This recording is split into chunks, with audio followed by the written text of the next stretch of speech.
Yes, my friends, we have some serious stuff to talk about today, and it could change everything for the Baltimore Ravens. Everyone knows that in the last few days, a bombshell has exploded with the supposed signing of a very famous player. But I'm going to explain to you what's really going on. Before we continue, make sure you've already hit the like button if you believe that the Baltimore Ravens will win the upcoming matchup against the Bengals. Honestly, I really believe in it. We will win! Now let's talk about what's really going on between the Ravens and Davante Adams. Last week, someone dug up an interview from back in January, right before the Ravens faced the Houston Texans. Amber P.H. Harris and James Jones were talking directly to Davante Adams, and they hit him with a question about Lamar Jackson. They asked him, point blank, if he would choose to play with Lamar Jackson if it meant he would probably get fewer yards, like 850 on the season, but have a legitimate shot at a Super Bowl? Or would he rather play for a team like Miami or Dallas, where he could rack up yards but maybe not see a ring? Adams didn't even hesitate. He said, "Give me the chance to play with Lamar and go to the Super Bowl." Now let that sink in for a second. Davante Adams, one of the top wide receivers in the league, saying he would be willing to play with Lamar even if it meant his yardage would take a hit. That's huge. Now, before we all get too excited, let's be real. The chances of Adams coming to Baltimore aren't great. I still think it's unlikely, but hey, the fact that Adams would even consider it, that's a game changer. It's not just about the yards for him, it's about efficiency and winning. He even said he'd be cool with putting up just 800, 900 yards if it meant getting 10 touchdowns and a shot at that Lombardi trophy. And let's not forget, Adams is 31, but that dude can still ball. Ravens fans saw it firsthand a couple of weeks ago when he showed us all he's still got it. He's not some washed-up vet. He's still one of the best in the league, and putting him in our lineup would instantly upgrade our wide receiver core. No offense to our guys, but adding someone like Adams would elevate this offense to a whole new level. And yeah, I know some of y'all are thinking, but wait, don't we have cap issues? How would we even make this work? That's where it gets interesting. Adams' next 2 years aren't guaranteed, which makes the contract situation a little easier to manage. It's still a big number, no doubt, but not having those guarantees gives the Ravens some flexibility if they ever wanted to go down that road. But hold up, if you're not sold on the idea of Davante Adams, there's another name to keep an eye on, Keaton Mitchell. Yeah, you heard me right. Mitchell is electric, lightning in a bottle, and he's been someone we've been talking about all offseason. Head coach John Harbaugh has said Mitchell is right on schedule to return this season, and while he didn't give an exact timeline, it sounds like we could see him back on the field soon. That's something we should all be excited about, especially with the Ravens' ground game being such a vital part of this offense. Adding Mitchell to the mix could be just the spark we need to keep defenses on their heels.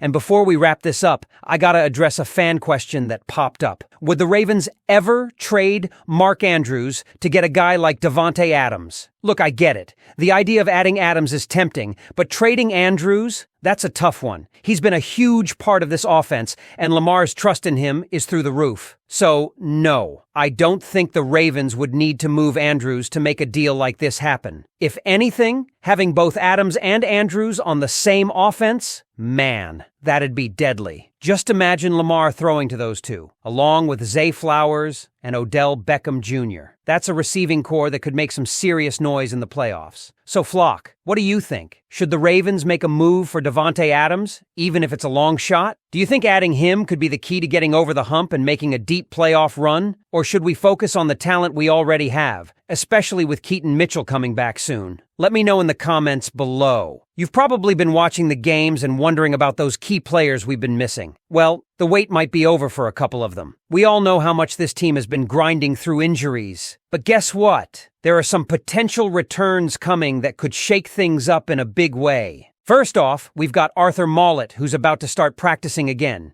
You might have spotted him on the sideline last game, looking like he's been itching to get back on the field. Coach Harbaugh confirmed that Maulet is officially practicing this week. This is a big deal, especially considering how well our defense has been performing. Just think about it. Marlon Humphrey, Brandon Stevens, Nate Wiggins, these guys have been holding it down. And now, adding a healthy Arthur Maulet back into the secondary could make this defense even scarier.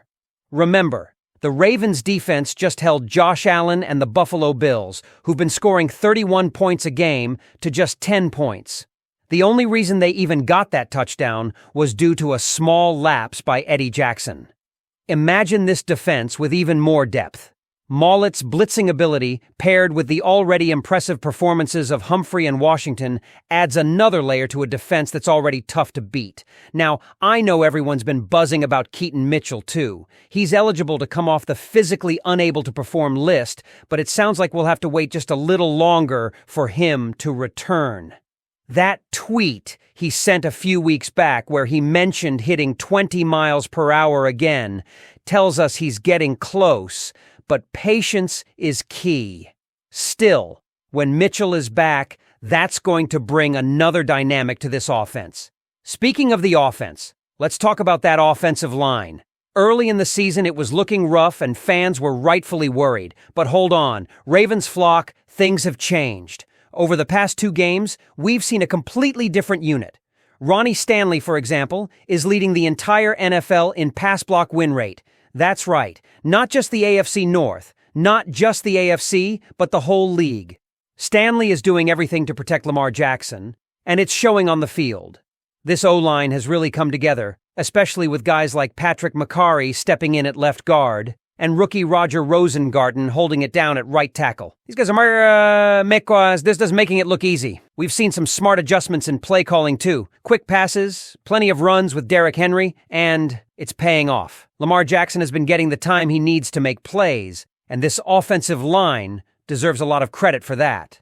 They've been battling against some tough defenses, and last night they gave Lamar plenty of time against a Bills defense that was supposed to be one of the best. It's a major turnaround from the shaky performances we saw earlier this season, and it's only getting better. Even Daniel Falele, who took some heat in the first couple of games, has been bouncing back in a big way. He's part of the reason this O-line is stabilizing. Now, I want to hear from you. With Arthur Mollett set to return and the offensive line looking stronger each game, how are you feeling about this Ravens team? Do you think Mollett's return will make our defense elite? And what about Keaton Mitchell? Are you as excited as I am to see him back in action? Drop your thoughts in the comments, Ravens flock. Let's get this conversation going.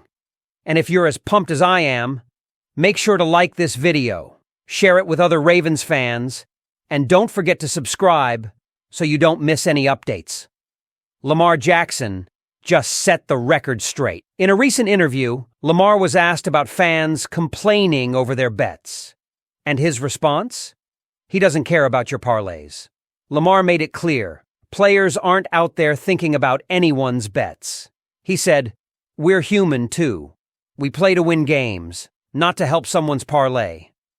What do you think about Lamar's stance? Should fans keep the bets separate from the game? Drop your thoughts below and hit that subscribe button.